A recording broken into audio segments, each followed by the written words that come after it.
All right, so we are live and it should just take a couple of minutes for everything to be working. So I'm going to wait for that.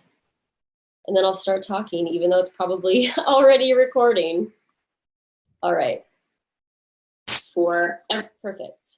So we are live. This is Listen to the Stars. My name is Nicole Brenny. I'm an astrologer, card reader, and life coach. And this is my channel dedicated to all those things, plus spiritual topics in general. Today I have an amazing guest. I will introduce him in just a moment, but I have a couple of announcements to make. First off, I will be having a Cards of Truth study group.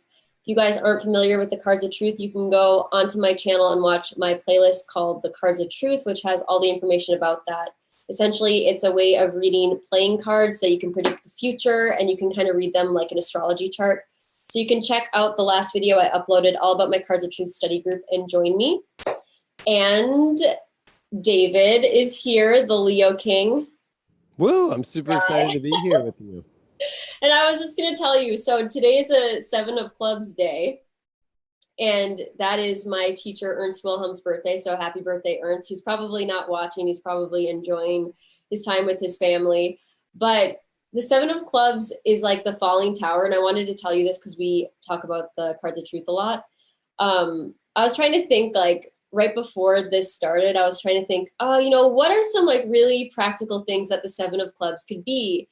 I was like trying to think of all these different things, like, you know, it's like, it's supposed to be the limitation of an idea or something. And I had to move my backdrop that I usually use to film my YouTube videos. And as I was doing that, see that plant back there? It's got like all these tendrils, you know? It probably actually has 7 tendrils. The bottom of my backdrop got caught on it and it tore the whole thing down, and literally the whole pot like fell and water was everywhere. Oh. It's still on the ground because I didn't have time to pick it up. But I was like, you know what? That's a 7 of Clubs because the 7 of Clubs is the falling tower. That's literally like a tower for a plant. That's crazy. Isn't that crazy? I thought you'd like that.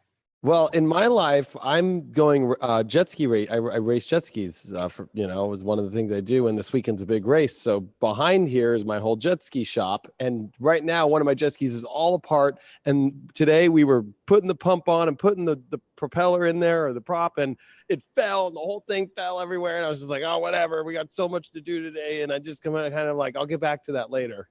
You know, because clubs are very, because I'm a club, we're very finicky, and we're very always in our heads, and we're always moving around, and we can't just stop, you know. We always got to keep processing things, and it's like a thirst for, we're kind of ADHD, I'll be honest with you, club. Yeah. I have a lot of clubs in my makeup. So I was telling you the other day, like, most of the people in my life that really stick around for a long time are clubs. Well, I always look at clubs as like they're on the street corner talking crap, like, yo, what up? What is it? Yo. They're the guys who and the girls who just, like, you know, love to gossip, talk, even if it's not gossip or drama, but like teach or get really deep into subjects and just, you know, and you could stay up all night with no drugs or alcohol until 6 a.m. talking and be like, oh, where'd the time go? Yeah, they're just throwing ideas around, you know? Yeah, I know. It's weird to be a club. Yeah, I'm not a club, but I know that it's weird to be a club because almost every single important person in my life is a club. So I feel you. So I wanted to say that, and I know some of you guys are watching. So yes, we're going to be talking about Uranus moving into Taurus. And if some of you guys aren't familiar with David Palmer, aka the Leo King, he is an amazing Western astrologer. He has his own YouTube channel. He's been on TV for astrology, and I've had conversations with him about astrology. He knows his stuff. So I'm just so happy that you're on. And I encourage anyone that's watching my channel to go check out his videos. We actually did a video where I was on your channel. Thank you for having me. And we were discussing, I don't even know what we discussed. It was all over the place, but it was really fun. The solar or the lunar eclipse in Leo. Yeah, we actually did it on the lunar eclipse. That's what it was. Yeah, it was actually pretty intense. It was an intense day. And I remember when we were recording, you were going to start like 4 hours earlier. I just like was in this waiting mode for the whole day, but it was great. So it was actually, yeah, it was a really intense time. All the planets were direct. Everything was moving forward. The eclipse was happening. And I had some airs, remember, with our audio. So we were live and I said, shut it down. We'll delete it. We'll redo it again. Yeah, we started the whole intro and everything, and it was fine though. It was fun. Yeah. No, it came out good. So yeah, so you guys should check out his work. And he has, do you want to tell them about like your app and everything? Because I know you have a few different things and it would be great if they could know more about that. Sure. Well, I'm a Western astrologer, and of course I do daily video horoscopes. I have been for the last 6 years every day. And over time, after building a huge YouTube presence and television presence, I moved it all to my own app, which used to be the Leo King app, and now it's called Future Life, where I created a network, futurelife.tv, or Future Life, the app on iPhone, where I've got me and 11 other practitioners that do everything from astrology to tarot to life, health and wellness, lifestyle, love and relationship coaching. So everything's on there, and it's all video. And there's some blogs, but it's mainly video every day, people doing videos every day to get you through your life. So there's so much content. It's subscription based, only $5.99 a month. And you literally get video horoscopes every day. It's really cool. And we're really trying to get people to go to one space to where they can get everything that they want and feel happy and feel better about their life, and also see what's going to happen in their future. So that's like one of the things I do. And then I do a daily show called High Vibe TV, which I'm creating a new network on right now on Apple TV and Roku and apps as well, and a whole new social media site. And that's more about just positivity and living in a more positive, higher vibration in your life. That's very cool. Yeah, so I definitely recommend you guys checking out all of that. That sounds amazing. So a lot of the people watching, they do not know a lot about the outer planets. And I know some of you guys do, but there are a lot of Vedic astrology people that have never really heard about Uranus, Neptune, and Pluto being used for the horoscope. So can you kind of define in astrological terms how Uranus impacts a chart and what Uranus is kind of energetically for people that don't really study the outer planets? Of course. The first thing I like to say when you even talk about one outer planet is you need to clump all three together, right? Because all three, Uranus, Neptune, and Pluto, were all found having to use a telescope. So they're not able to be seen by our eyes, which is why the ancients never talked about them, knew about them. Maybe they knew about them. I don't know. Who knows? But from what it looks like, we weren't able to ever see them with our eyes. And not until the late 1700s with Uranus, and then in the 1800s with Neptune, and then with the early 1930s with Pluto, were we able to finally see these outer energies. Spiritually speaking, or consciously speaking, in how astrology works, we use these planets as these more subconscious layers of our persona or our soul and what they're going through. And they're also they're parts of our soul that maybe aren't as physical, because there is so many things that happen in our life that are turning behind in our subconscious energies that are not physical. Whereas a lot of the other planets, from Saturn all the way to, I guess you could say, Mercury, which would be the closest planet, would be more physical aspects. For physical aspects we call in our personal chart and so forth. Whereas these three outer planets definitely deal with more of the outer parts of our soul, the parts of our soul that we can't see, and more of the subconscious mind. Mm-hmm. That makes sense to me. And with Uranus, since we're going to be talking about Uranus today, Uranus, of course, was the first of all of them to be found, which I think is ironic because Uranus rules crazy inventions, which means a crazy invention like the telescope found it, which I think is kind of funny. It rules unpredictability, because we never were ever able to predict there would be any more planets that we couldn't see with our eyes, right? That was a mind blow in itself. Oh my gosh, there's more planets out there. Could you imagine being an astronomer or an astrologer at the time? Because our world was based off only what we could see. So there would be, people would be like, yeah, right, there's no more planets. Look, we've been looking around for thousands of years. There's no more. And then bam, out of nowhere, there's another planet. So there's that whole epiphany, or a wide awake, like, holy cow, lightning bolts that are showing up in our life with Uranus and which it rules. The other interesting thing about Uranus is, if you ever look at it, it is upside down compared to the other planets, or to its side, which if you look at Saturn, right, the rings are normally around 360 degree. Well, Uranus's go upside down 180 degrees this way, right? So Uranus is the bad boy, I like to call it, the one that doesn't want to go and look like all the other planets, which is why it gets associated with the rebel, or where you get finicky and you get like, I need to change things in my life. Uranus does things its own way. It literally is the only planet that is upside down with its rings going the other way, where everybody else is trying to do their own thing. That's why it also is associated with, not only the rebel, but the outsider, because literally it also is the first planet that you actually enter into the outside realm of the planets. Does that make sense? Yes. And in the Cards of Truth, when I've learned about the outer planets through like the mythology of the Cards of Truth, Uranus is considered like the creative aspect. So Uranus is the creative aspect. Neptune is the sustaining aspect. Pluto is the destructive aspect. So then Uranus gets related to the jacks. Like the Jack of Spades is like a risk taker, you know what I mean? And the Uranus card that everyone has is the position that shows like your unique talent and individuality, like this really unique thing that you can do or be that no one else really is. So that reminds me of what you're saying of like Uranus being on its side. It's like, this planet that's just going to do something a little different, find a little bit of a different way of expressing itself. Well, it's interesting because in the mythology of Uranus, Uranus is the father of Saturn, which is interesting, right? Wow. So Yeah, like, I want to write that down.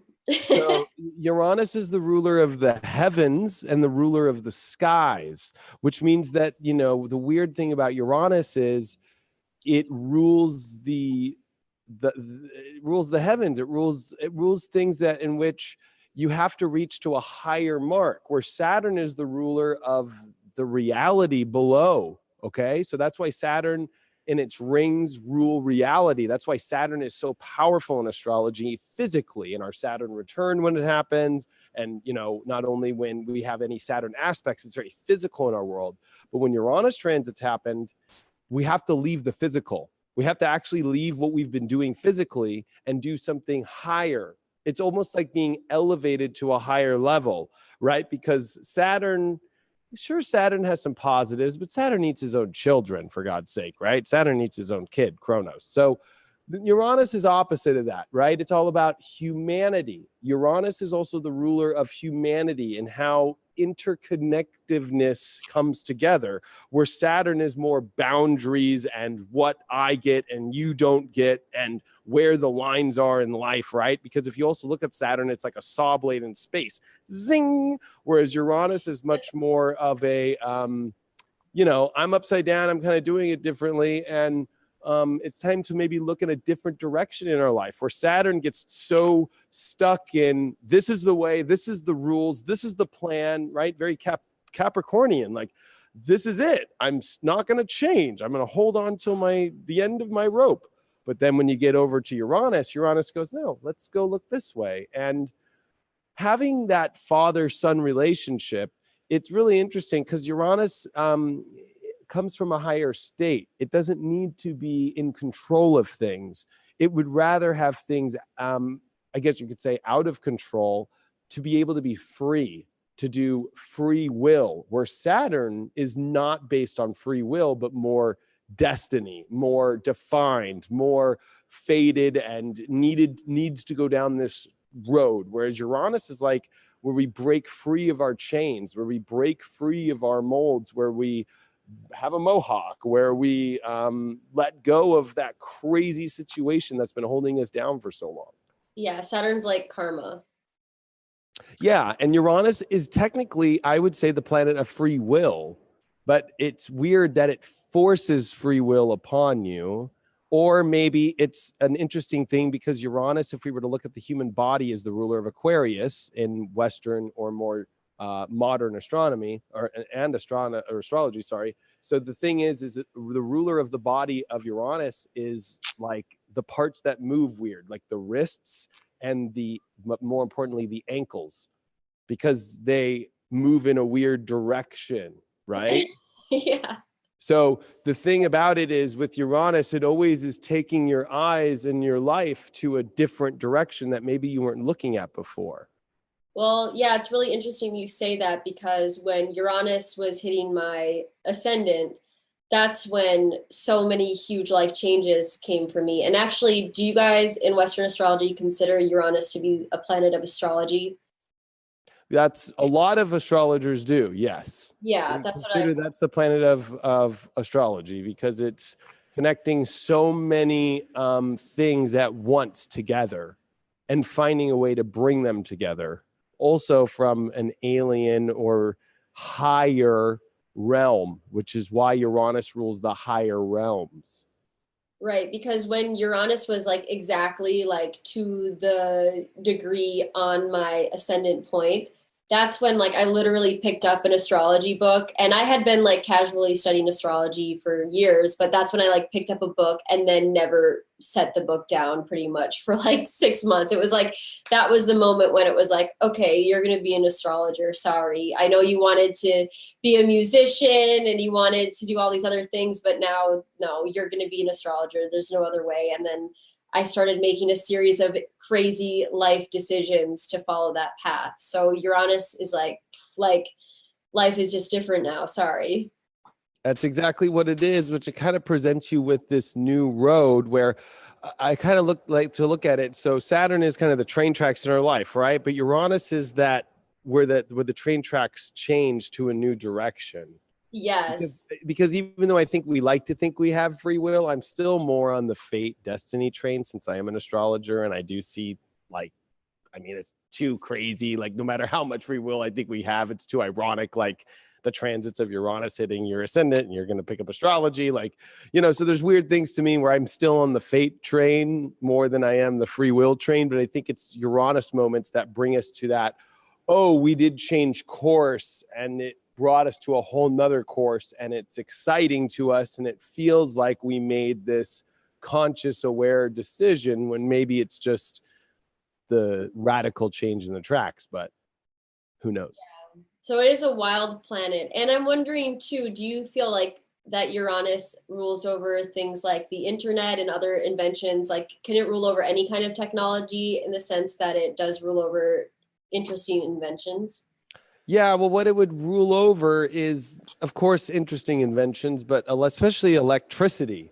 So, which is a physical thing, yet also at the same time, it's kind of like it's not an element either, which is kind of crazy. So it's a really higher form of energy that we are trying still to grasp in many forms.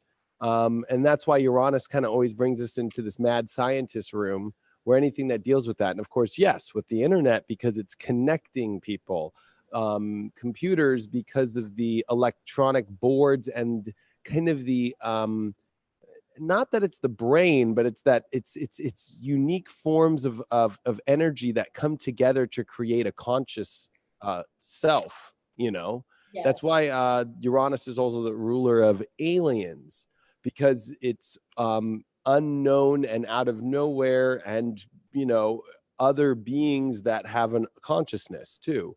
So it rules a lot of these things in a really weird kind of way. The negative of Uranus when it comes in a negative aspect in your life is it's like the big bad wolf. It'll tear your house down and make you realize you were built out of straw, and it will make you go, oh, I need to try something different in my life and build it out of brick now, the whole Three Little Pig story. Well, that's interesting because it is a Seven of Clubs day, and that's kind of the message of the Tower card.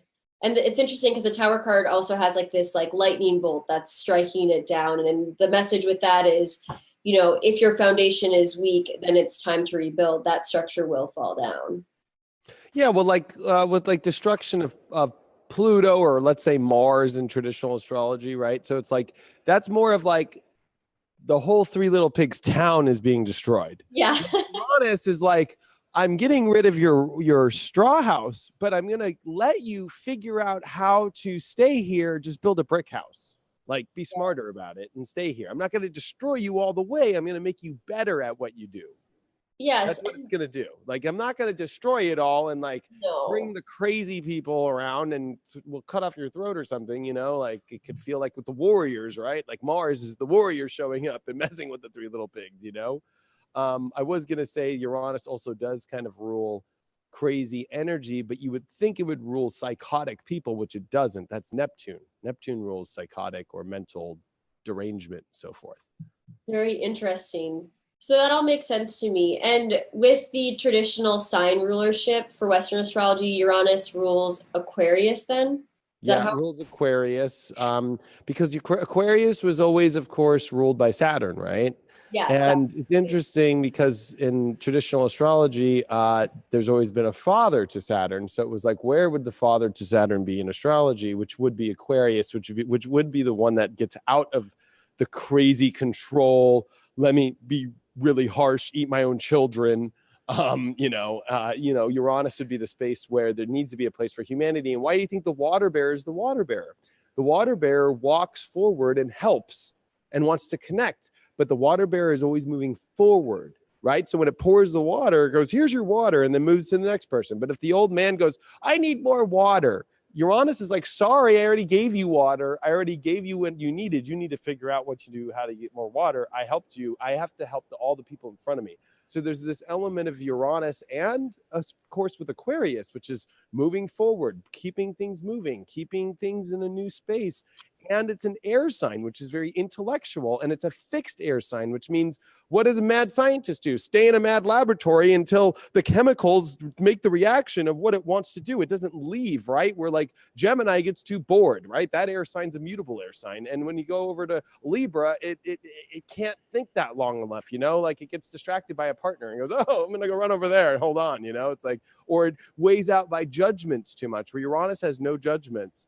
It literally sits there in the laboratory and goes, well, if that chemical is going to do that, hey, fuck it, let's try it. Let's see what happens. Bang, Yeah, like it's a very, according at least to what I understand of it through the cards, that Uranus is an incredibly creative force. It's like the creative force.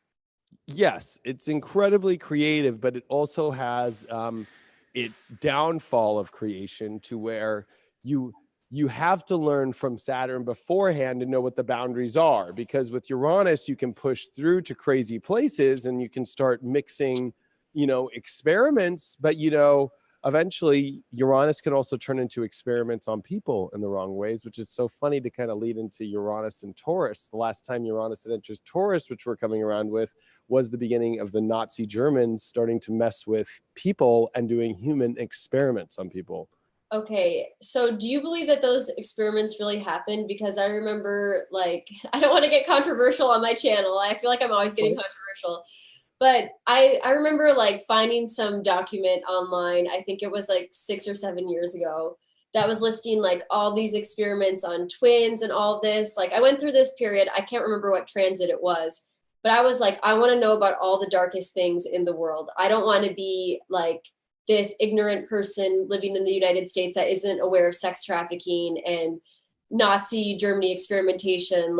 I don't care how painful it is. I need to see it so that I'm not just being this white girl living in the world, not knowing about the tragedies of life.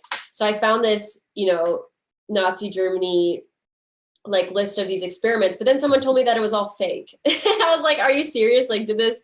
I don't know if you actually know, but I know about both sides. I'm a deep conspiracy theory person, and I'm also very into history as it's been written. And so, and actually a lot of my YouTube channel is about that. I bring up a lot of stuff with astrology with that. What's interesting about the experiments is we could look at it two ways. One, Nazi Germany was actually experimenting on people in Auschwitz and at some of these concentration camps, and actually doing things like testing chemicals like basic medicines and seeing how they worked. And if they failed on the person, checking the liver and checking the human body and crazy stuff like that. Then there's, of course, the crazy experiments they were doing on troops, just let alone just giving them methamphetamine on the battlefield and seeing how that was going to work.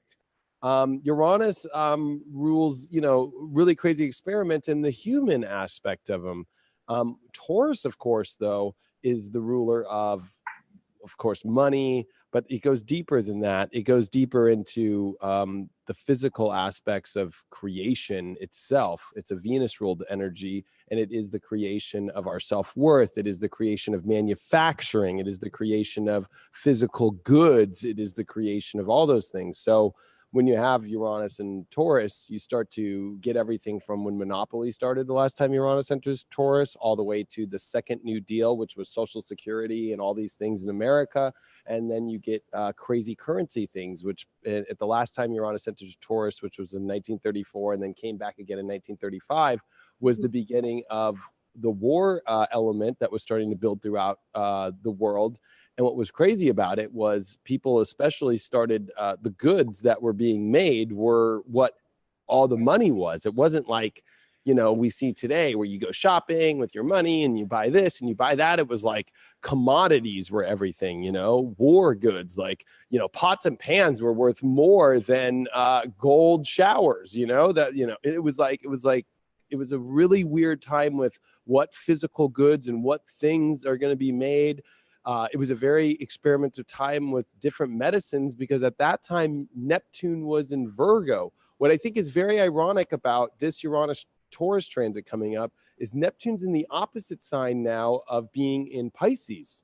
So how funny that we're seeing these experiments starting to be done with non-medical places, right? So it's like with actual drugs, right? Like, now we're starting to see marijuana be used in the world as a actual drug. So we're seeing these crazy radical opposites go on. Does that make sense? Like, it's kind of crazy.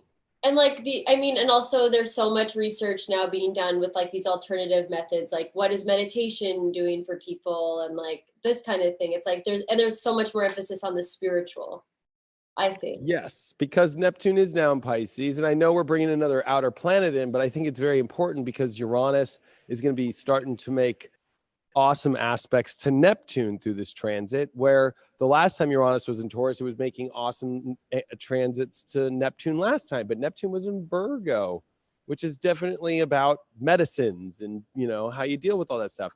But also with Uranus now in Taurus, but with it Neptune and Pisces, you're right. It's going to be bringing up spiritual stuff. It's going to be bringing up a lot more things in how we value our life more spiritually, and maybe spiritual commodities are going to be new, or spiritual gifts are going to be what are worth more, right? Like, because I think we're running our course with what we see online, and then through the world with like things like Amazon have kind of created the end of Sears, the end of Kmart, the end of Toys R Us, the end of all these things. This is the beginning of Uranus coming to Taurus. There's got to be some new commodity, and it looks like it's going to be more in the spiritual realms, right? So like a reading from somebody is going to be worth more than, you know, a $200,000 house one day, you know, because let's hope so. I'm just kidding.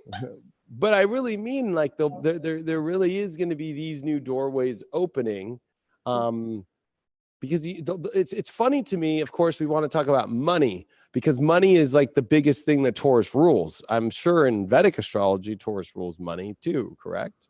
Yeah, to me, and I'll tell you what I think Taurus rules from what my understanding of it. But Taurus is like money. It's what you have responsibility over, like literally like the things that you need to take care of and the people that you need to take care of in your life. It rules over the people that are closest to you. So your closest, most intimate friends, or your birth family, like people that really are like those intense, close people to you. It rules over knowledge as well, just by virtue of Taurus being the natural second house. So I'm bringing in the natural second house and Taurus into this. And then it rules over your self-worth, your self-value, all of that. Amongst other things, it also rules over things that like nourish you, you know, like food. Right. So food, obviously, there's probably going to be some great advancements with food, or trying to advance things with food. What was weird when Uranus was in Taurus the last time, it had just been after the Great Depression, and then we went into this kind of weird phase where the world was starting to go through war and stuff like that. And what it did was that time was bring up tanks and boats and so much physical things, and factories became huge. It reached its peak with Uranus and Taurus. I don't know. And it's weird because after Uranus was in Taurus, it went into Gemini and it came through the World War. And then it went, you know, after that, when it went through Cancer and it went through the 1950s and it brought out the 50s was when really food got really good. Cancer, right? It really got really like, you know, it was like, oh, Betty Crocker and the mom at home and Yeah, like the mother.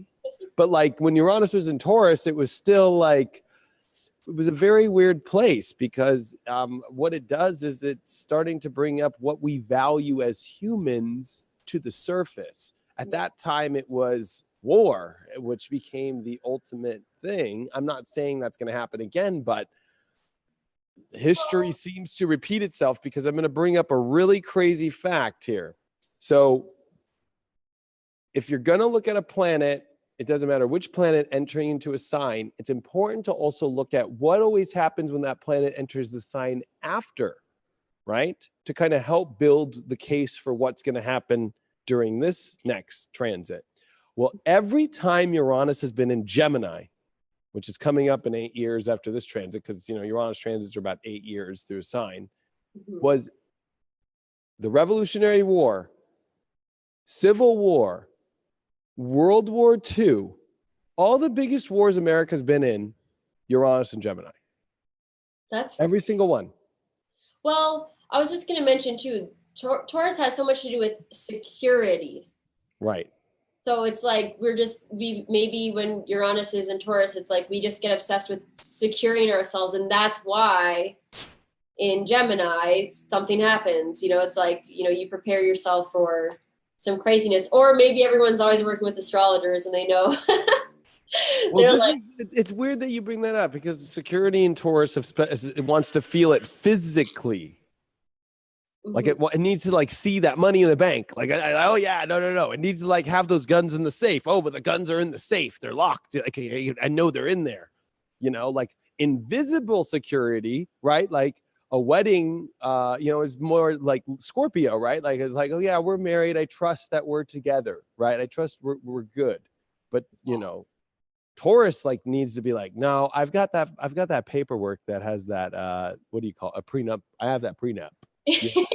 Right. It's like, so if something goes wrong, I physically have a document here that says this won't work. Right. Taurus needs all those things. Right. So that security also at the last time Uranus was in Taurus was when Pluto was in Cancer. This time now we're bringing the third outer planet.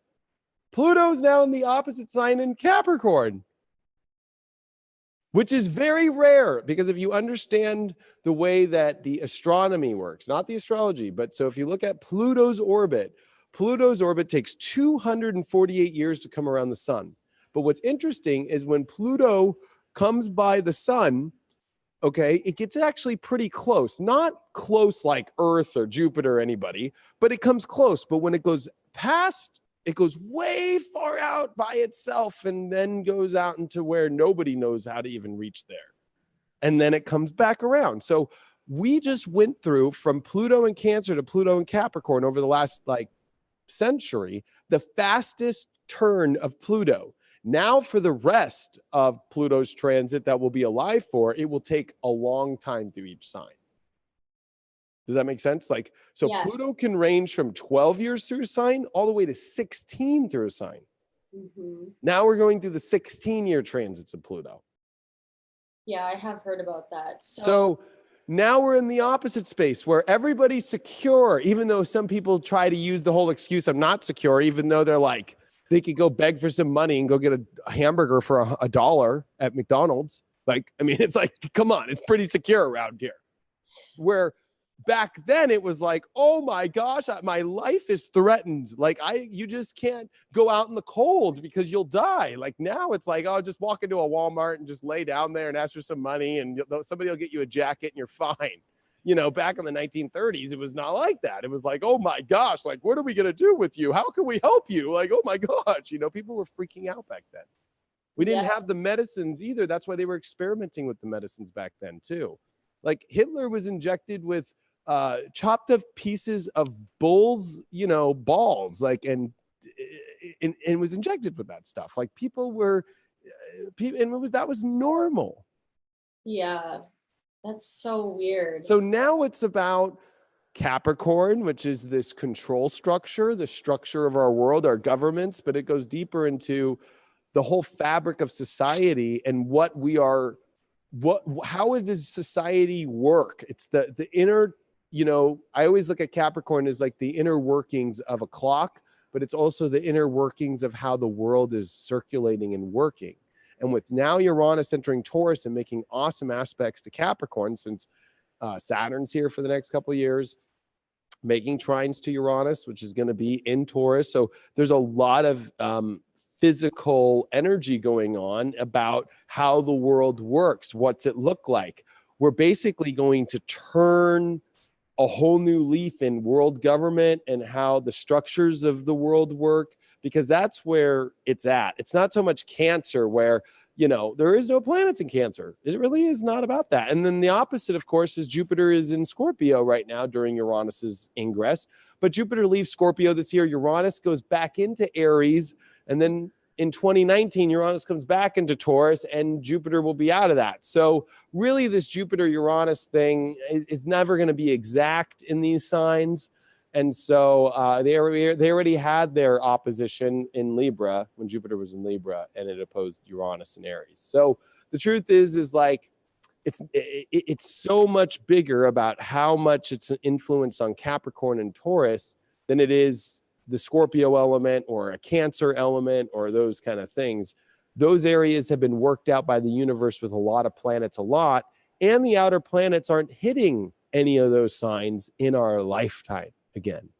Yeah, that's so wild to think about, how we're only going to have such a little tiny experience of the whole pie. That's the whole crazy part of it all, you know? So I want people to understand before they hear the whole conversation, how is this Uranus in Taurus going to feel different than Uranus in Aries? Like, how is it going to tangibly feel different for a person in their day-to-day life? You can probably already feel it now. Uranus in Taurus is going to make you find better ways to feel confident in yourself with creation, manifesting. There's doubts in your manifesting abilities right now when Uranus comes up, because it reveals where you're like the three little pigs, where you have a straw house about your manifesting skills. The doubt, like, oh, I don't know if I'm going to be able to manifest this project. I have this project. I have these ideas. I know I'm great, but why? Oh, there's these little things inside of, oh, I got to try and find a way to raise up to the higher level. This is forcing you to ask for more for yourself about what you're going to create. And the hardest part, because Uranus deals with people, it deals with other people, and it's in Taurus now, it's where you literally go, oh, okay, well, I'm not feeling you anymore. This is what I deserve in my life, and I'm sorry. Now, that's very similar to Aries, which is very, I want and I need and I'm going towards. But Uranus just gave you the courage to identify yourself. What you do with that is Taurus. What are you going to do with your identity? What is Mr. Potato Head or Mrs. Potato Head going to do? Is Mr. Potato Head going to be a librarian? Is Mr. Potato Head going to be a race car driver? Is Mrs. Potato Head going to be a stripper? Like, what is going to happen? And that's what Taurus is what it does. So for you and everybody, right? It's like we all are going through, what are we doing? And when it comes to our relationships, when it comes to the people we surround ourselves by, when it comes to what we want to create, are we willing to raise the bar? Or are we going to be afraid to step up to that new bar? And so if a person has like their first house or your rising sign or ascendant, those are all the same or different terminologies for the same thing, or they have a personal planet in Taurus, how is that going to impact them even more concretely? Will that make that more intense? It'll make, especially if your rising's there or if any of your personal planets are there, it's going to activate it in a new way. So think of it like a computer program. Like if you have an Apple or if you have a PC, like if you have a PC, you have Windows 10. If you have an Apple, you have, I don't know, iOS 11 or whatever it is now. When Uranus comes into a sign, it literally goes, we're bumping you up to the next level. Or think of it like an elevator to the next floor. So you're going to take that planet, or you're going to take your evolution of yourself to another floor, but it's not going to be comfortable. Uranus is one of the most uncomfortable planets because it literally doesn't it's not emotional. Aquarius is not emotional. It's an air sign. It's intellectual, and it just does it. You know, it's a fixed sign, so it's determined to get you there. So it literally like kind of picks you up and goes, "We're taking you whether you like it or not." You know, and it's like, "Oh man, I got to go up there." So let's say you have Mars in Taurus, right? Which already is not a great place for Mars, right? Because it's at detriment there. It's not happy there, and Uranus enters into it. Oh, you can't be that lazy Mars and Taurus no more. Uranus is going to force you to rise up and find new ways to keep it going, keep building, keep moving faster instead of slowing down. If you have the moon in Taurus where it's exalted, all those rigid feelings you have, or those feelings that you hold on to so much to certain things, you're going to have to break apart and let go to see the true value of where your emotions could go. With Mercury, you might have a mind that's only stuck on how you operate in certain ways. And because Taurus is very stubborn, it's stuck on things. It's the most fixed sign out of all the fixed signs because it's a physical fixed sign. So it's like, oh, I'm not leaving this place. It's too good for me. Yeah, right. It's like, well, Uranus goes, no, you have to. And so things like Mercury, maybe you only communicate by having a certain slang, or you're a singer and you only sing country. Well, maybe rock and roll might be a better place for you. It's like, whoa, you start looking in places you weren't ready to look at. And especially in Taurus, places you would never stop, right? So it's always like the brand connoisseur, right? So it's like, I only wear Chanel, some girl that's only wears Chanel. And then finally it's like, oh my gosh, maybe I shouldn't wear Chanel anymore. Maybe I should be wearing, I don't know, I'm not a girl, but you know what I mean? Some new fragrance, like I'm rocking Paris Hilton now, and it's like, what?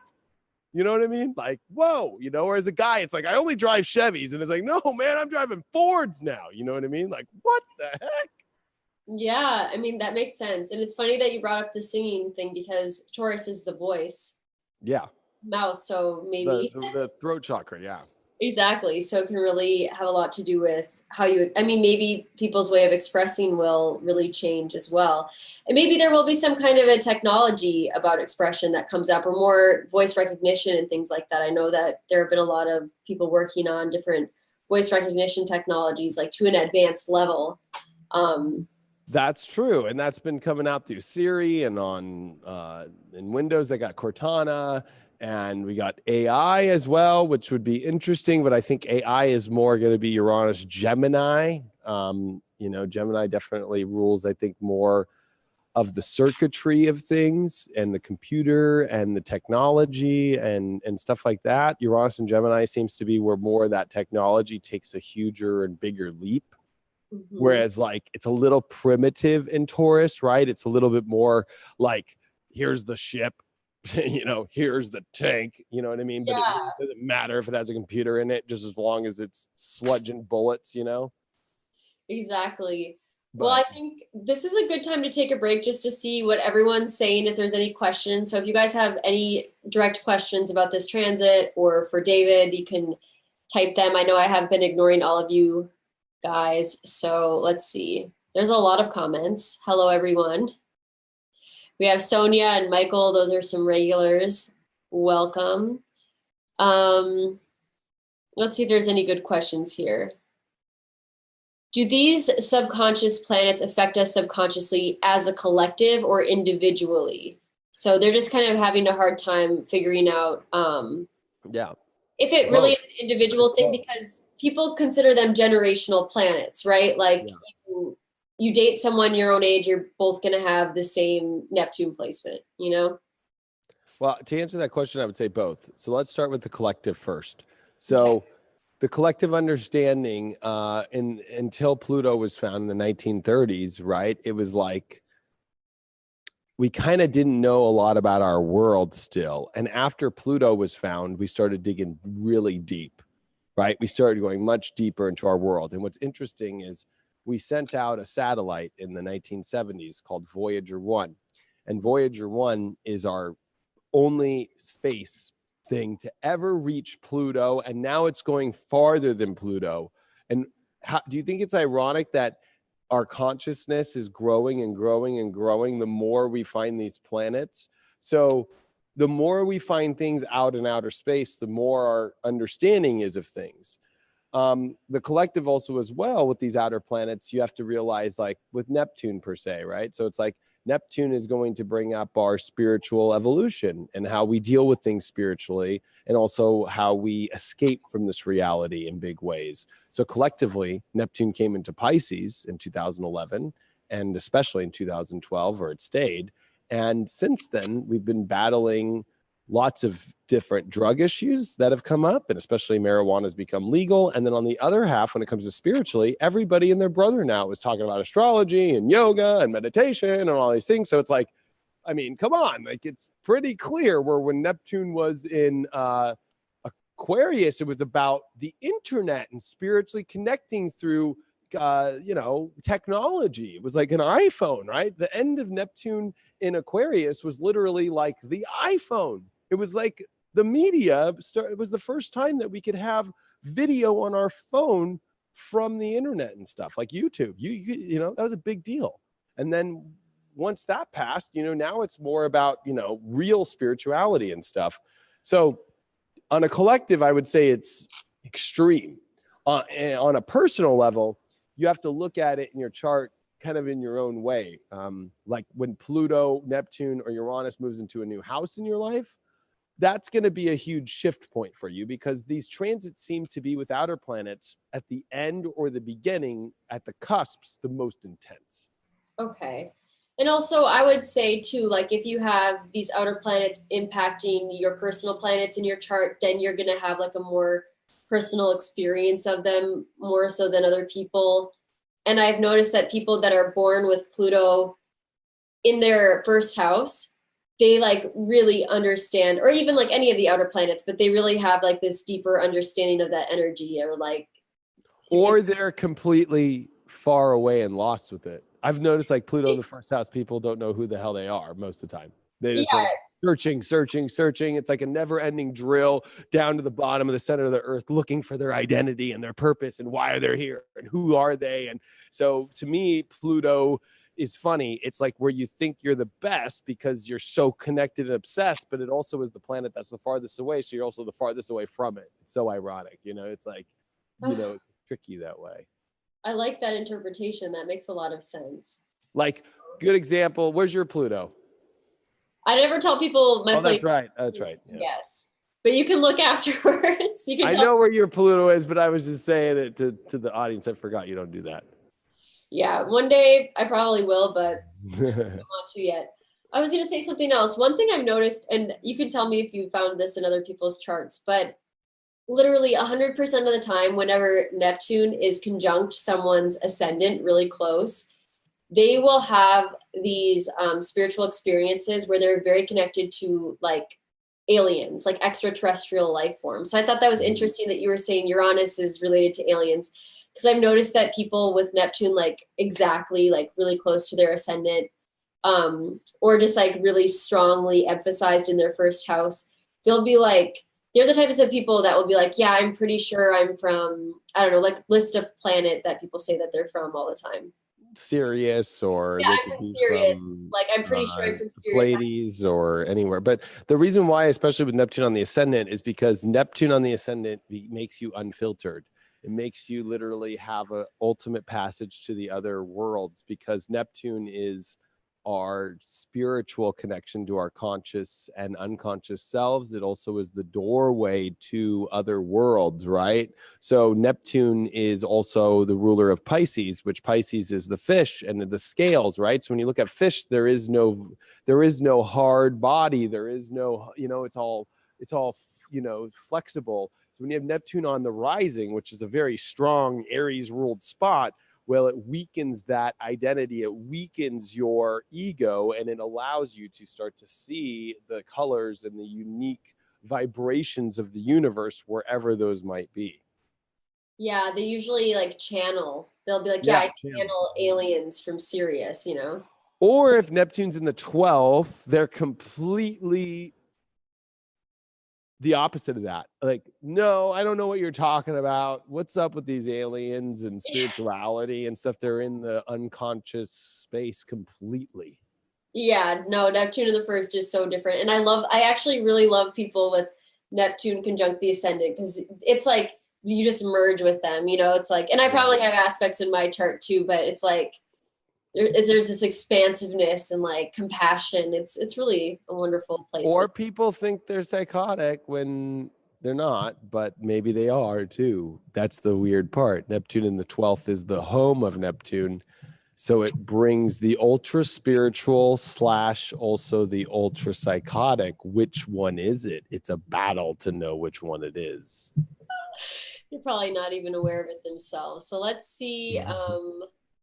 Let's see what else people are saying. We're getting a lot of likes. Someone just liked the video as I clicked on it. So Nice. Keep liking it, you guys. Someone said, David Palmer, who are you channeling, please? Okay. Who do I channel? Yeah, I think they thought you were channeling this whole thing. So I have 2 guides that I channel. I channel a reptilian that was one of my best friends through lots of different wars that I've been through Egypt, through Camelot. And long story short, this reptilian moved to the other side of the light and is always been my right-hand man in every war that I've commanded with him. And so long story short, he's my very masculine side, which comes through with the truth and comes through very intensely and also protects me from a lot of the dark energies that come when I channel. Then my other channel is this ultra beautiful feminine guide that has been like with me, and we've all been a trio of best friends through all of our lives, but she represents pure love and light and happiness. She was also Guinevere in a past life with Camelot. So I'm very lucky that I have this very ultra extreme sides, right? I have this ultra feminine, beautiful love channel that brings me that and can soften the blow of my intense guide that's a reptilian. That's really interesting. I used to have these dreams at night where I would sit down and there would be all my guides. I have like a lot of them for some reason. I think like 7 or 8. They would all be at this table and then they would go through and they would like go through all of like their notes about my life for me. They'd be like, okay, Nicole, we need to talk about this. I was like 7, but they still had a lot to say. It was so that's good. I think it's important for people to connect with their guides. It's not easy though. And a lot of people think you're crazy and you kind of have to go through that hump of like, yeah, these are my guides. Yeah, people are scared. This is actually one thing I tell my clients that want to connect on that level with themselves or their guides or whatever you want to consider it. Just turn on your laptop camera. Google's watching you anyways, so just don't feel embarrassed. They're watching everything you do. But turn on your laptop camera and then just record like kind of like an automatic speaking sort of thing. Just start talking and just like say, I'm going to give you some advice, and then just go with it and talk for like an hour and see what comes up. Re-listen to it later on, but kind of get yourself into a trance-like state where you're just going with the flow. That's cool. Yeah, for me, it's always been past life regressions. Those have really woke me up. And then I did an angel actual like reading where I did a deep meditative state and got put into a bubble and had my guides walk forward with me, and then saw them through lots of my past lives. And then it finally all made sense, but it took a while to really get the whole story. Like it just didn't happen in one day and here it is. And No, and I also think that some guides come at different times. Like I have animal totems that didn't come to me until I was like in my 20s. They weren't there my whole life. So you have like different, I personally think, at least in my life and in my trajectory, it's like you have different energies that come in at different times. And sometimes you'll have guides your whole life, but right. Not always that way. So let's see what else people are asking and talking about. Well, someone wanted to know, I think I can't find the question, but it was something like, what happens when Uranus is like exactly opposite your ascendant? How does that feel like? Well, that's going to bring, of course, the opposition to your ascendant, but the conjunction to your descendant.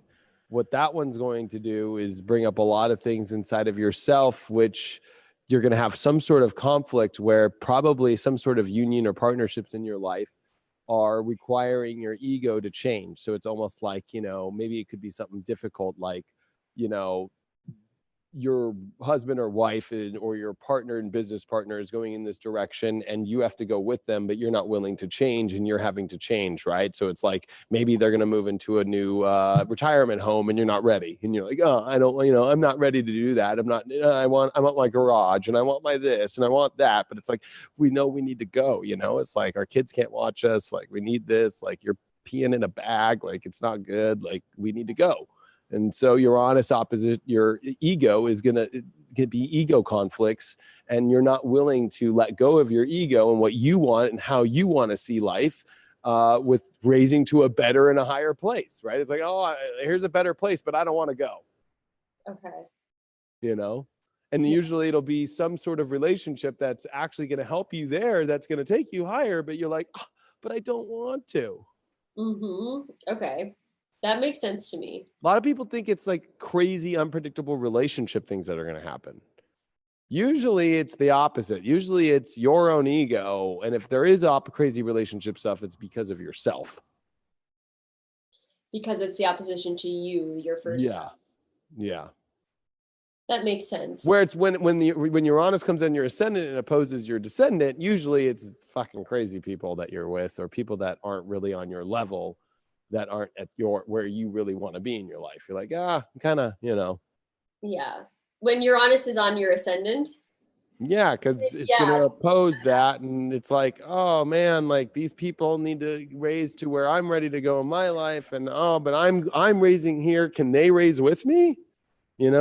Yeah, I can actually vouch for that and say that that's absolutely correct. So when I was going through that, I was dating someone that was like literally like drinking and doing drugs every day. I was like, okay, I can't deal with this, and I was like, I was honestly like so spiritual at the time. I was to the level of like 2 to 3 hours a day of yoga and meditation, you know what I mean? And I was with this person that was like really dragging me down and just like really like unpredictable too. So I can really relate to that meaning. And I was changing my life, and it was really hard because I'm like, if I make these changes, is this person going to be able to change with me or not?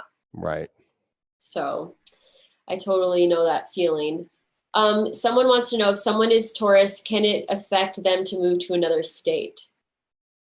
If somebody is a Taurus, this is what they've been waiting for their whole lives, especially the last 8-9 years, because Uranus has been in their 12th house as solar, right? So I do sun sign horoscopes, so I'm a big believer in the solar horoscopes, and Tauruses have been going through Uranus in the 12th house, which can feel like you're going crazy. You're ready to break free out of the cage, and Uranus entering your sign is giving you everything you want. I hate to use the analogy of Hitler, but Hitler was a Taurus. Uranus entered Taurus. Boom. This man who was disgruntled, who was in World War I and was hurt and hated the way that the government worked, hated the way that these, people worked. When Uranus entered Taurus, found his voice, found his way, freed himself from all these really horrible places that he was. He was shunned. People never liked him. And he became this guy that everybody rallied around and literally took a country to, we all know where it went. It was when Uranus entered Gemini when he went crazy. Jeez. Okay. So what about someone that has like a big, huge stellium in Taurus? So how would that, from your experience, impact their... Well, I mean, it all depends on what planets they are, right? I mean, if it's the sun and the moon, it's going to be way more intense than if it's just a cup like Mercury or Venus and, I don't know, Saturn or something, even though those are big planets. The luminaries are always, I feel, more intense because those are dealing with much more of our core of who we really are. I think the personal planets are, they're important to us. And I think a lot of traditional astrology put a lot of emphasis on them.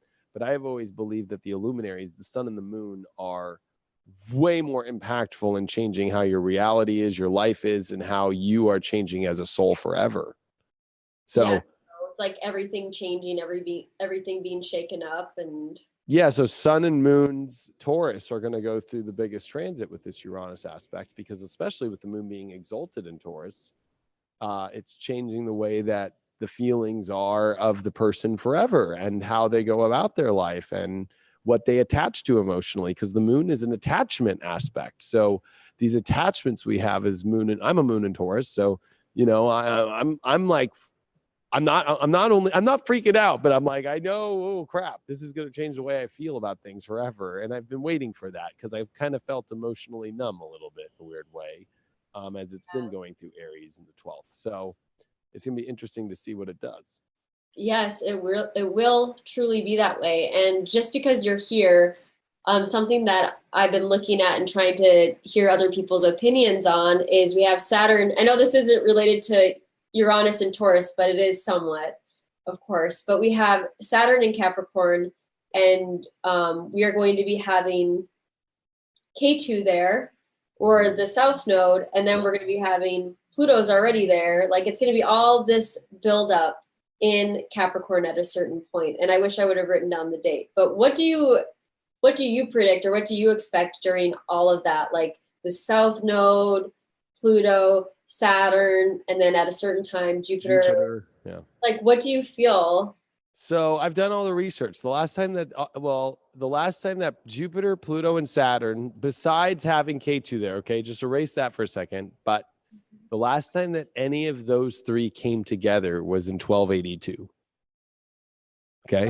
That's so long ago. That's like I know, in Capricorn, right? So that's a big deal. And what happened was the Dark Ages fell after that. So not to scare people, but whatever. But you know what was interesting at that time was the last time that Pluto and Saturn in Capricorn came together was 1517, which was Leonardo da Vinci and the Renaissance and all that stuff. So it's an interesting thing because I think it was in 1282, Uranus was in opposition to Pluto and Saturn and Jupiter. So it was like the world was against the change, whereas Uranus was in a better position in 1517, where the good news is Uranus is in a good position for this one. So I think the good news about it is the world is going to change so big that it is not going to be recognizable to us anymore. Like we're like what we know as the last century, or like the 1900s into 2000s, is finally reached its end.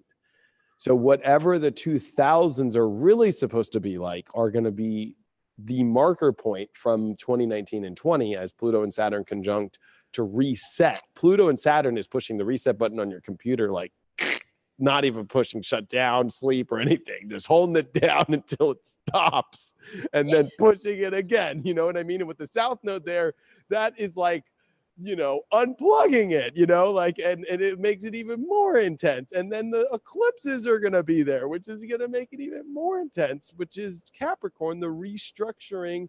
Also, it deals with time. Like, I think there's going to be like this weird thing where I think we change the way we look at our world forever. Like, I actually think, believe it or not, on some sort of weird scale, I always look at the game Risk or chess as Capricorn. So, you know, forever America has been the queen in a good position. Well, I think like it'll be some random country that we didn't even realize, right? So it's like we all predict China as being the next big one, but it'll probably be somebody that we didn't even predict, like Norway or something is the new America or whatever, you know, like the whole game on the board and all the pieces are about to change. That's what I feel is this Capricorn, Uranus, Taurus thing, and buy what is more valuable. Somebody's going to have something of worth that we don't know yet. Because that's the other thing about Uranus is if anybody thinks they know, they're impossible. So everybody thinks it's Bitcoin. Everybody thinks it's so many things, right, that's going to change this world. And I believe those things are part of it.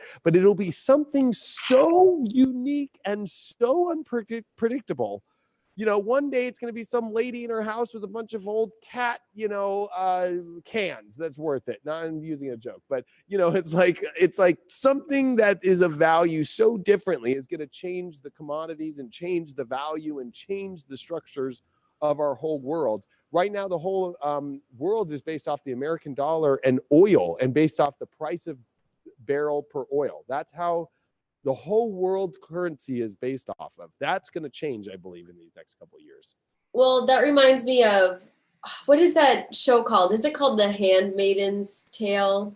The one where they're like wearing the white. I mean, maybe someone in the live can tell me. It's like the one where they're all in the red robes and all of that.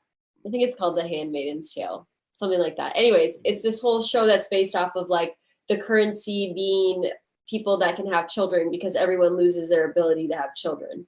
So like when you're saying that, it's like, to me, that it could be something like that, where it's like all of a sudden fertility is honored because everyone's losing their ability to have children. You know, it could be something insane like that. Or humans being the value, because Uranus rules humanity, and when it's in Taurus, humans are now the value. So I did a long video. You can get it on my website where I predict the next 5 years of all this. And one of the big predictions I did was slave camps. I believe, so how Apple is making in California what they are calling like a university where you live on campus and you learn, just how in China they're doing that with the iPhone. You live on a campus, you live in a little room, and you go to work every day and you work 16 hours and you go back up to that room and you get 1 day off. It's like corporations are going to start making slave camps in America. Like it'll be like, oh yeah, I'm going to work for Firestone Tires now, and they got me a great apartment and they got an awesome McDonald's downstairs and da da da da da da da. You know what? They probably will. Freak people out, but that's going down in the next 8 years. I bet you 100 on that one. And they're going to be like, we're bringing the jobs back to America. We're bringing the jobs back to America, and you're getting McDonald's at the same time, which is American, and you get an apartment, and you get to live in this beautiful place, and they're making it to where it makes you feel secure and safe. When really at the end of the day, have you ever seen the movie Equilibrium? Where or the Hunger Games is a good example, just of where everybody lives in this one place, but all the other districts are just used as to mine and create whatever's needed for the main space. And humans are going to be the main commodity now, especially maybe at the end of the Uranus Taurus transit, especially when Uranus hits Algol, the star Algol. Yeah, I think that'll be a moment of like AI and humans. Humans are very valuable, but AI can do the stuff that humans are not worthwhile at doing. So no longer by the end of this Uranus Taurus transit will you be paying with actual physical money anymore. You'll be a human that just shows up, and maybe you're given food because you're a human. I don't know, or you're automatically tracked with some sort of thing like that. It's going to be crazy, because you also have to remember that Uranus rules technology and humans. And so, but Uranus and Taurus is going to be, this kind of human and physical commodity coming together. So hybrid humans also in a weird way. What do you think about all the stuff that's already happening? Like, I keep getting all these stories sent to me about just like the data mining that they're doing. And essentially, like, there was this whole huge long tweet thread that I was reading about how pretty much everything you do is tracked. Like, just by you using Google or having a Gmail account, they know, they have a database of every single email that you've ever sent, every single time you've turned on your phone, every single location that you've been, if you have location services on your phone. The list goes on and on. They say that even if you delete an email, it's still tracked. They have all your search history. It's all saved in this huge, massive data file. And this is already a commodity. I mean, this is how people make money. They lie to you and say, sign up for this free service. But really what they're doing is they track, okay, what are all the decisions that you're making, so that they can try to sell you stuff. So do you think that that kind of data mining can come under the realm of Uranus being in Taurus? Yeah, and it could be used as a way to sell and make money. But I believe when Pluto enters Aquarius, and I believe I believe that the whole electrical grid, and I believe that all that data they got will be erased one day without them wanting it or realizing it when Pluto comes into Aquarius. I think the freedom of human beings and understanding why we're here on this planet is coming with all the planets when they enter into Aquarius. So I think the Capricorn season, which we're going to go through for the next couple of years, and this beginning of Uranus and Taurus, is going to be much more like, I don't want to call it slavery, but yeah, we're all kind of realizing the world is very physical and it's very unfair, as far as the only people that win are winners. And, it's hard because Capricorn teaches you to go to the top of the mountain, and those that can make it there will succeed and feel the benefits. Those that are weak, unfortunately, we live in a world where, you know, it's not, everybody's not as strong as everybody else, right? And that's going to be hard. Uranus and Taurus also is who's got the high self-worth, who's got the extra confidence, who smells good, right? Who's got the right perfume on, who's wearing the right clothes, who's driving the right car to get into the party, to get the job that you need to get done. If you want to win over these next, 3 years, and especially with Uranus and Taurus, the same way that Uranus, Taurus, and worked last time was you needed to get into the place that was of worth in order to get into the club and to get to the right people. So what happened, and I hate to use the analogy again of Hitler, but or if you use the analogy, let's say, of America, it was like you needed to get in the right circles, but the only way that you got there was money and influence. And that was the beginning of money and influence. It was the beginning of the New Deal. It was the beginning of money changing. It was the federal exchange here in America started to be about an independent bank that wasn't part of the government, that was loaning money to the bank. So it's all going to be about banking, and it's all going to be about who can smooth their way to the top the best. And if you can't do that, there's prison camps waiting for you. And I've been very harsh about how I say this to people, but I'm putting my warning out there to people, and I'm not a bullshitter. I have a friend that for the last 9 years has been sending me images of, oh, they just set up another prison camp, and giving me the address of it and the capacity of it. And this building is literally just sitting there. There's nothing happening with it. Why do they have this? Oh, the FEMA camps? Yeah, why was this built? So, people have. I mean, the last time Uranus and Taurus, it's a very sensitive subject, but, was the last time that all Auschwitz, all concentration camps, and people think it's only Germany. The Japanese created concentration camps in Indonesia and all through Southeast Asia and in Japan, or in China. And also America created concentration camps for Japanese people in California. They did. I've read all about this. I don't know why I've read all about this, but I know all about this in detail. I've read all about it. So I know that you're not just that was at the end of Uranus and Taurus when it went into Gemini in 41 and all that stuff, and 42 and stuff. So it's like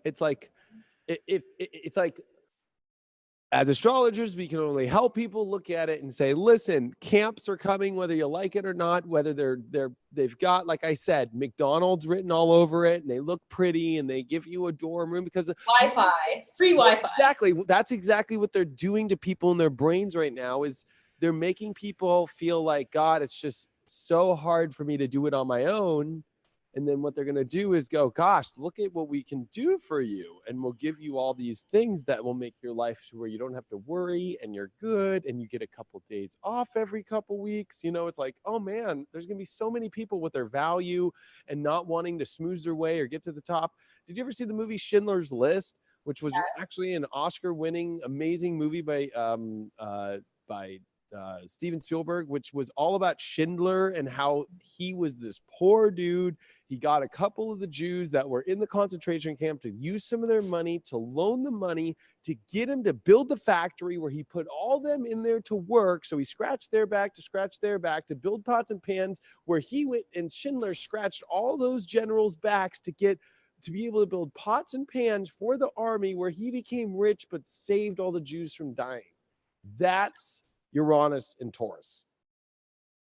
Don't forget that, you guys. That's Uranus and Taurus, and that was during all those years, Oh my gosh. So I don't know how much time you have, but I have a few more questions if you don't mind. Yeah, no, we're good. We're good on time. Okay. First off, cryptocurrency is all the rage in the astrology circles. People are really talking about this, if they should invest. There's people trying to figure out the timing for it and everything. So I'm really wondering, what do you think about cryptocurrency? Is this with these planetary alignments, is it really smart to invest, or is this just kind of one of those things that now that it's here to stay? What do you feel about it? I mean, I can't say not to invest, and I can't say to invest. I feel that cryptocurrency is a very amazing idea that has started, and I think it's not a horrible place. I don't think it's the best place either, if that makes sense. I feel like there's something else that's going to be, because with Uranus, again, if it shows itself before, it's not it, right? Uranus rules earthquakes, so trying to say, is it safe to move to this city because an earthquake was just there is kind of like, it's like, I don't know. It's kind of like there's some sort of commodity and way to trade that commodity that we haven't seen yet.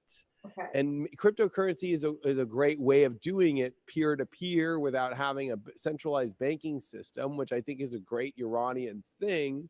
Mhm. And I think it might be part of what's coming up with Uranus and Taurus, but I definitely think there's something else that we don't know yet, that's not there yet. And there's going to be some sort of new commodity, which won't even be a digital currency or won't even be some sort of currency that way. I still think there'll be some sort of physical good. If it was Neptune and Taurus, I think it would be more invisible money or stuff like that.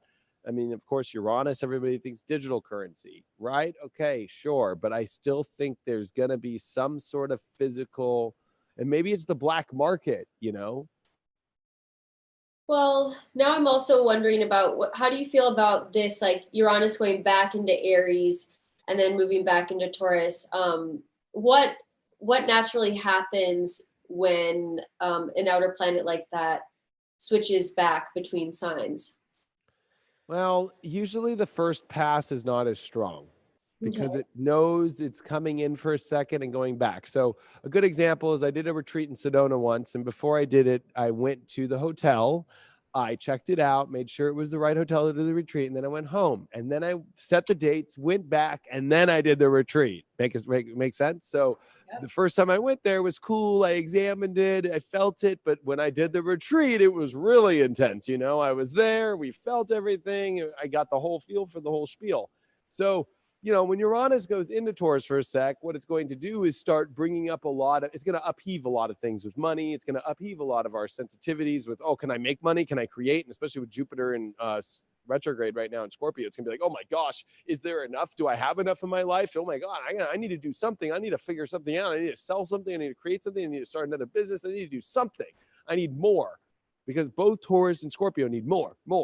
You know, it's like, I need more. So there's going to be this need for more. But I think when Uranus comes back into Aries, what it does is it goes, okay, where in my ego, where in my identity can I make that happen now? What do I need to do to change? Maybe I need to change my hair color. Maybe I need to change the path in which I'm on. Maybe I shouldn't be an astrologer. Maybe I should jump into being a CEO for a financial institution. I don't know. Your Uranus and Aries, when it comes back in retrograde on the last degree, is going to be like the final change of, okay, you want more, but what do you got to do to change that in your identity, your life path, and in your courage of self? Do you have the courage to really do it? Do you have that extra balls or ovaries, I like to say?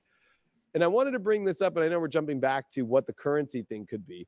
And it came up because Uranus also is, it's not the ruler of transportation, but it's the ruler of like really higher transportation.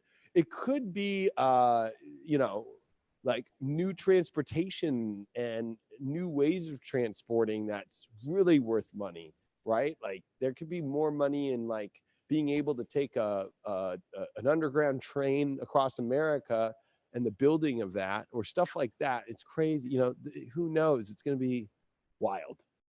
Yeah, I guess that could make sense because then once Uranus is in Gemini, which is like that natural sign of like short distance travel, then Yeah. it would already be up and running, you know?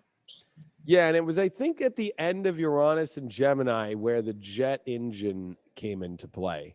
Interesting. We went Yeah. away from propellers and started jet engine shifting, and then we started to build rockets and all those kind of things. So, you know, that's the kind of interesting thing that you see with these transits. But, I think the cryptocurrency thing right now, I think Uranus and Taurus will teach us if it is that. But because there's so much Capricorn, I think the cryptocurrency thing can't take off the way that it wants to until all the Capricorn energy ends, because the governments and the banks and the institutions are still going to win because they've got Saturn in their sign, Pluto's there still, and Jupiter's coming in there, and the South Node K2 is coming in there for years, and the eclipses are coming in there with the K2, and you know how strong those are. So to think that this whole system is just going to fall over and cryptocurrency is just going to win in one day and people are just going to be free to exchange money the way they want to. You think these big corporations that have billions of dollars with their big boats and yachts and all that stuff are going to get rid of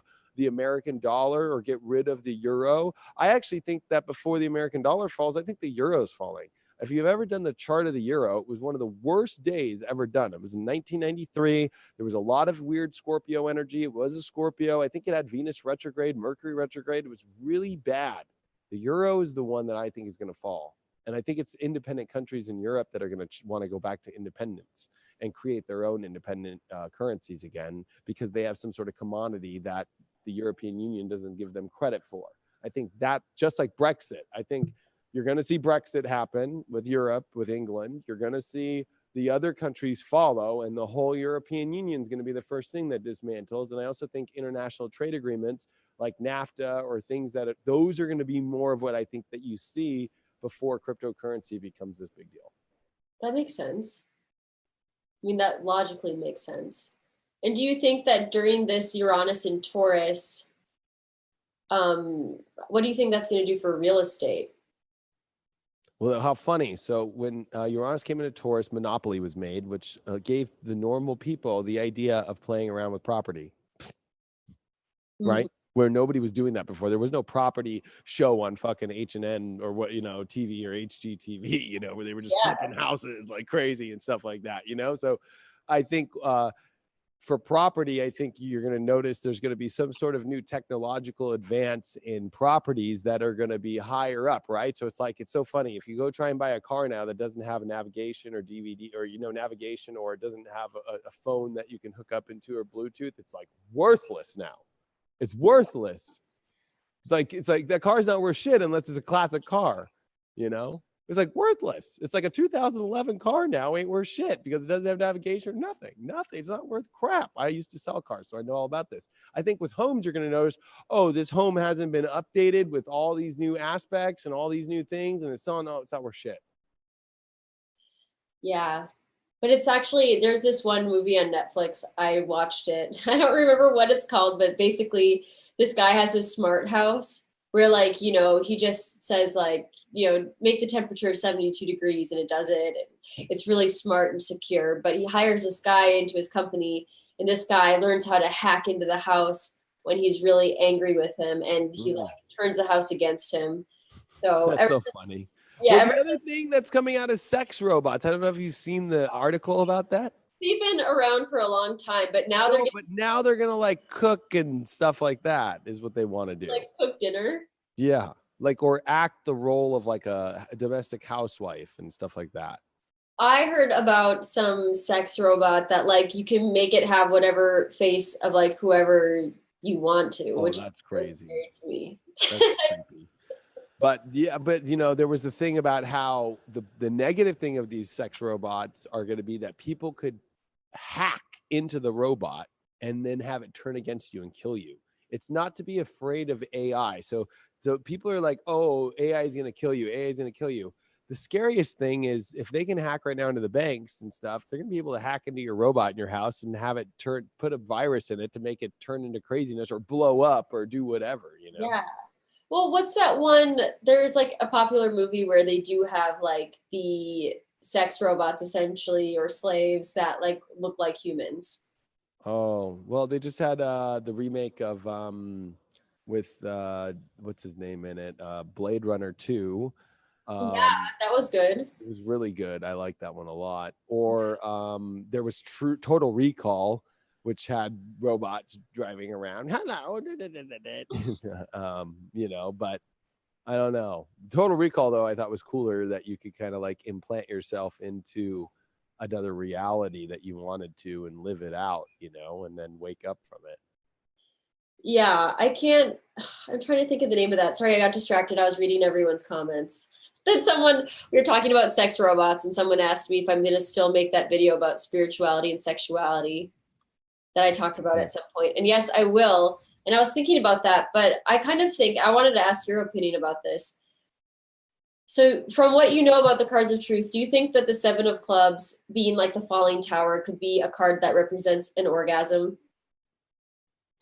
Sure, I think it could, because I think you can reach a peak out of information to where you can kind of go, in the same way that you could kind of peak out in an orgasm and go, and just kind of fall down, you know? Like there's that Yeah. whole aspect of reaching a peak of knowledge, and then I've reached it. To me, that would be more of a falling tower, or just even the tower card in tarot. People think it's horrible. I'm always like, well, we reached the end of that one. I can't really have any more. You know what I mean? Like, or it's unfortunately sometimes like a like an what do you call it when you overdose? It's like I've overdosed on it. Okay, I need to stop. Like, whoa, okay.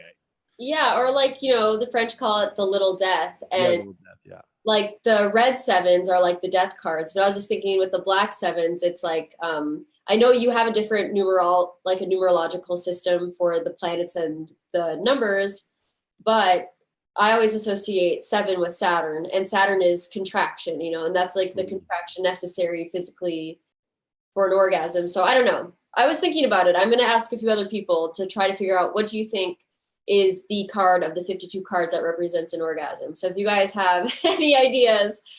I just think an orgasm is a peaking out of energy, and I think the seven of clubs would be a peaking out of some sort of knowledge or thought that or reaching too much of it, and then like going, okay, I have to drop it for a second to kind of pick myself back up because I've reached so much of it. I kind of need to back off for a second and drop it. Exactly. And like the clubs are creative. And to me, sexual energy is creative. And I would think that like the clubs and the hearts are the cards that are most likened to sexual energy. Like the two of hearts to me is the sex card. That's like, Oh, right. Well, and especially in tarot, the two of cups is the sex card, right? Because the yeah, two, so they're all very similar, right? But I think like with clubs, I think you're right about the sex thing, but I also think that clubs are like the kinky kind of crazy sex ones because they're not yes. stimulated enough. It's not good enough. It need like, traditional sex is just not a club thing. Whereas I think more of a spade thing is more of a spiritual, oh, we're connecting spiritually, and this is my emotional spiritual connection, and there it is, and I can have a spiritual connection with just me and God, and me and God are only okay. Spades are very spiritual. I think clubs get real bored, like, oh, this is fucking boring. Like, we need to change it up, Yeah, no, that makes sense. And then the diamonds would be more like just like about the physical form The and sensual, yeah, and a lot of that, yeah, so many aspects, and the hearts are definitely more like, oh, I love him. making love. Yeah, exactly. Yeah. So So yeah, you guys weigh in. What card do you think it is? No one's saying it so far. But it was funny because I just was flipping back and I have the video muted and you were just like moving your mouth because it's like delayed a little bit. And I was like, what is he saying? Why can't I hear him? That's literally how you looked. Okay, so we're gonna take a couple of questions and then I think we'll end this perfect. conversation for the day. So I can go eat dinner and you can go have fun in sunny California, right? Yeah. So someone was asking, David, do you do progress charts and which method do you use? It's a great question for you. Of course, I use progress charts. Of course, secondary progressions is kind of the more formal term of it, using, of course, for every year that you've been alive, we move the chart one day in advance. So that's one of the progressions that I use. And I always, of course, look at, of course, all your progress planets. The biggest things that always affect your progressions are when the sun moves to a new sign in progression, I think is a big deal. Two, wherever your progress moon is, that will kind of help you understand where you're currently at in your life. Three, whenever a progressed planet moves retrograde or comes direct in your chart, is always a big year in your life in that aspect. You might be born with a lot of retrograde planets, and then your progressed, planets go direct, or you might be born with all your planets direct, and now your progressed planets go retrograde. So you want to pay attention to those things. The other progressions that I use, of course, are your solar arcs, which I think are in combination for me with secondary progressions. So I always look at your solar arcs, and if you don't know what those are, that would be for every year that you've been alive, you move all the planets 1 degree forward, including if it's a retrograde planet. So for every year, if you're born in the summer, it does take a little bit longer because of the way that the algorithm is, opposed to if you're born in the winter. So it won't be exact, like 1 degree. Sometimes it'll be like 1.5 2 degrees every year or whatever, but you'll notice it. Solar arcs, whenever they hit that year, will be extreme in those energy forms. And if it's always usually going to be in combination with progressions. And if it's in combination at the same time with the current transits of the planets to your natal chart in that same space, will be the biggest moment of your life in that area. Or you could put it up on the wall as one of the most biggest transitions in your life that you've ever been through. So I don't feel that you can predict in astrology without using these personally, because these are the layers of your progression of your soul. And when they all line up, it's a lot like all the dominoes lining up in every layer of your consciousness. So Yeah. it's pretty it's pretty amazing. The other progressed transits I use, or progressed charts I used, are in relationship charts. So a lot of people run synastry chart. It's not a progressed chart. I think synastry is kind of boring, to be honest with you. I mean, it kind of has some fun stuff, but I think it's not really that strong as compared to a composite chart between two people. And I also run a Davison chart between two people, to where a composite is running the midpoint between two birthdays. So like if your sun is at 11 Leo and the other person's sun's at 11 Cancer, you would find the middle ground between that sun. And so you take every planet and you find the midpoint for composite. Then you run Davison, which takes the birthdays and the time and finds the middle birthday and the middle time of those two people. So I look at both those charts and the synastry and the individual charts when I do a relationship reading. Then I do progressed composite. When you do a progressed composite chart, that will tell you everything of where your relationship is at the current moment, and will blow your fucking mind forever. Okay, that is so cool. And also you did look at my progressed stuff, and I have like a bunch of things adding up. That was cool to hear about from the Western perspective. Yeah, I did. Yeah, on your chart and your solar arc. Yeah. But I was going to say, I look at progressions with the cards. Like we look at 7-year progressed, year progressed, all of that. And Ernst is developing this birth card compatibility module where there's like a composite card spread. It's like amazing. And I wonder if we can do that where we can progress that with the cards. That'd be cool. That would be incredible, right? It'd be amazing. Progressions changed my life with astrology. When I learned them and I saw them, I was like, the most accurate stuff ever is progressed stuff. Like, sure, transits, okay, yeah, they happen and they're big and they're a big deal. But when they happen and progressions are happening at the same time, that's when you'll be like, holy cow. But if you're an astrologer and you just are only doing based off transits, it's like, you'll notice some people will be like, okay, that happened, but it wasn't that big a deal. Like, I don't know what you gave me this whole big deal that Saturn squaring my Venus that day was going to be horrible or not feel good that day. But maybe there was no progressed anything to any of those planets. So it's not that big a deal. But if progressed Saturn was on your natal Venus, and now Saturn in transit was coming to conjunct that Venus, then you know what? That's going to be a big Saturn Venus transit, so like there's little things like that really kind of, I think, help as a reader to go, okay, is there weight to this transit? Because, transits happen every day, like, to everybody all the time. But what are the ones that hit us the hardest?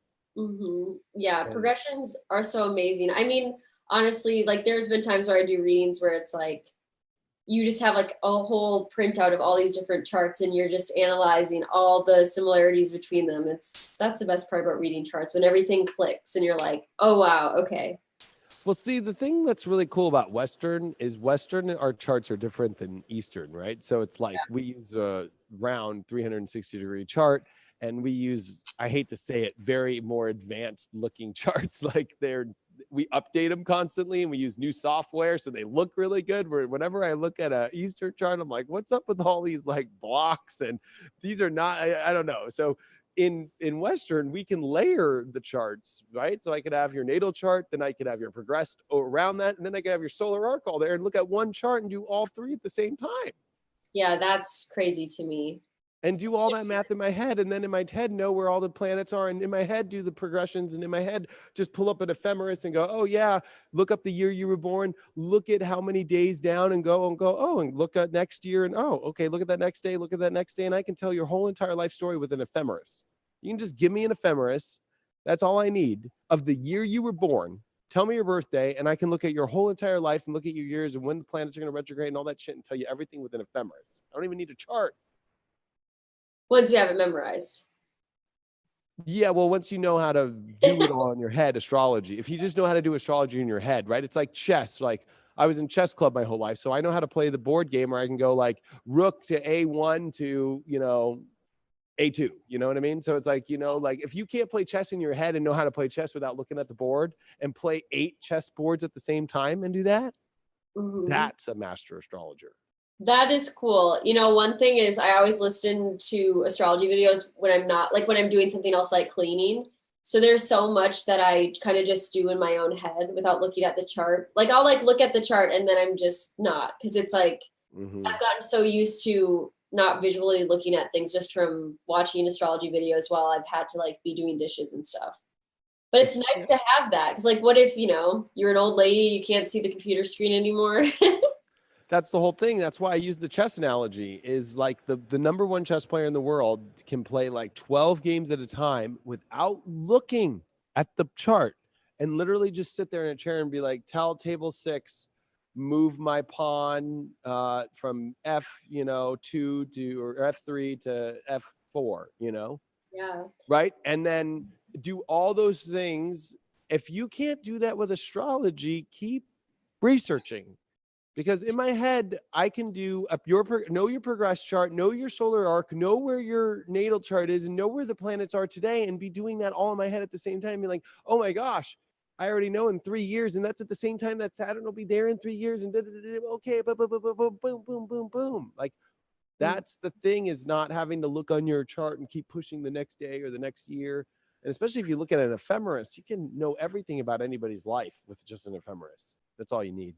Yeah, that's really great. I like that. I was going to ask you, when you were younger, did you ever play any video games? Yeah, every one in the book. I'm a video game nerd. Did you like Super Nintendo? Yeah, oh, that was my second Nintendo. Yeah, because I had Nintendo 1. And so Super Nintendo was awesome because Mario Kart came out and Mario Kart. bomb.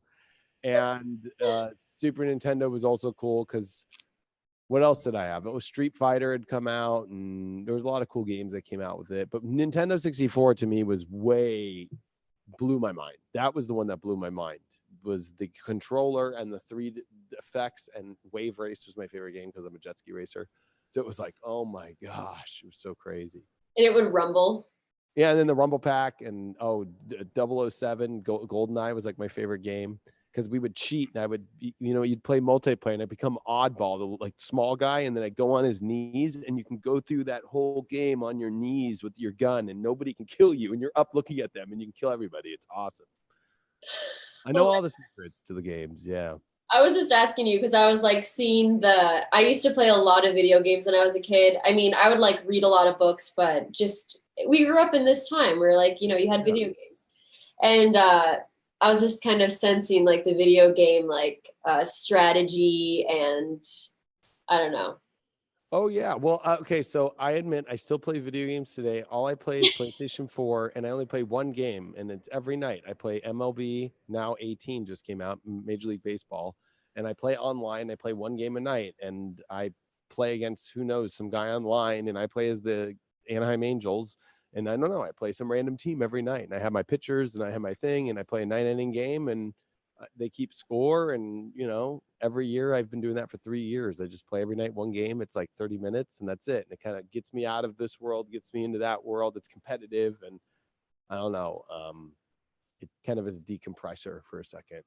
But it's still that multitasking. Like if you want to be really good at video games, you have to be able to strategize and see everything at once and like know what to expect. And like, I mean, I used to be really good. I've conquered many a Super Nintendo video game in my time, but that's what you have to anticipate, and you have to know everything that's happening and what you're doing. It's like past, present, and future all at once. Let's go. Yeah, and you couldn't save the game back then when we were kids. You couldn't? At the Super Nintendo, you could save the game, but there was one. Did you ever play Teenage Mutant Ninja Turtles? Yeah, of course. I played all 3 of them. Okay, the one that was like, that had this level called Chicago 3 a.m. Yeah. Okay. I remember that one. You couldn't And save it's that. outdoor. Yeah. You couldn't save that game. So if It's at you, night and you're outside and there's like things on the bricks on the ground or whatever. Yeah, I remember that game. yeah, but you could. So there were some games like that game. If you And you wanted to can go conquer up that, to the screen and down in the screen, right? Like, and you would pick whatever player you are, and you go up and down the screen, but you're moving to the right. Yeah, I remember that. yeah, and in the the one that I remember the most is like when you're in a sewer surfing the sewer. Yeah, I remember Remember that that one. on the pothole covers? Yeah, I had Anyways, everything in my mom bought me everything. Ninja Turtles. Like I had all the characters. I had the ones where you would put the cord through and they would talk. I had the helicopter. I had everything. I had the sheets. I had Ninja Turtle sleeping bags. which one were you? Oh, if I had to pick which person I am, I would be Leonardo. I was always Michelangelo, like You were always, the or pizza however you boy. say his name. I liked the nunchucks. Oh. I just liked Leonardo's color, blue, and personality because he was like the leader. Yeah. Well, And I was anyway, a Leo. we've really gone really far off Yeah. topic, but I just sensed your video game strategist mindset, and I had to point it out because I feel like that's what a great video game player can do. I personally cannot play video games anymore because I get like addicted and I can't stop. I just have to conquer the game, and then I find I'm like playing it for like 3 weeks straight and I haven't done any work. So Yeah. Well, just stick to one game or a 30-minute thing where it ends. That's why I like baseball because it's like it'll end. yeah, So it's quick. I just Or like the the shooter games, but I kind of get over the like Call of Duty and stuff. But that's why I play chess. I play chess still. you do. Yeah, I play chess. It's good. That's So amazing. So we had one last question. I'm sorry if you guys were so bored with the video game talk. I'm sure a few people aren't interested in that, but one person really wanted to ask about, there's a lot of questions. I guess we'll just have to kind of read through them later. But someone was asking about, I believe it was Uranus conjunct Venus, like Uranus in transit conjuncting someone's Venus. What can happen? I'm pretty sure that that was the question. Yep. What happens in that case? well, Venus is dual rulership, not only relationships, but of course your values, the things you create and hold on to, and a lot of those things. And of course, it all depends on what is the ruler of Venus in your house and in your chart, right? Mm-hmm. But Uranus Venus transits are always about usually new people in life, how to deal with people differently, how you're going to deal with people differently, how you're going to step up and change the way that, you identify with certain values in your life, certain skills, and find ways to reach those places. So, maybe you've been a carpenter your whole life, but now you're ready to create your own, I don't know, product that you've never done before.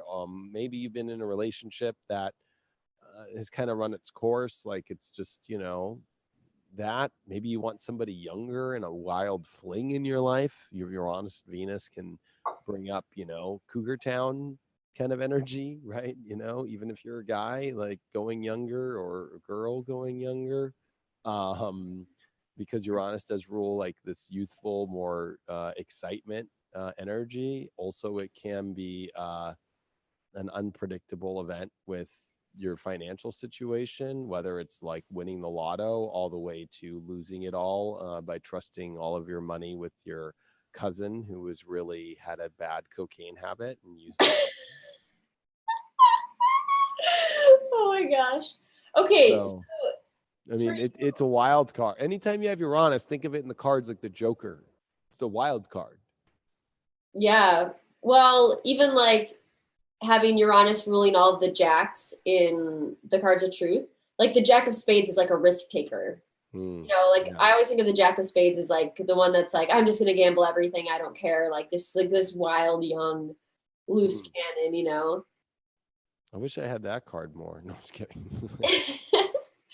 But I was gonna ask you, so in Western astrology, you're looking at Venus as like a financial indicator, but that's interesting because in Vedic astrology, the moon is the natural karaka or signifier of wealth and finances in a way. Do you ever look at the moon for as like a financial indicator in Western astrology in that sense?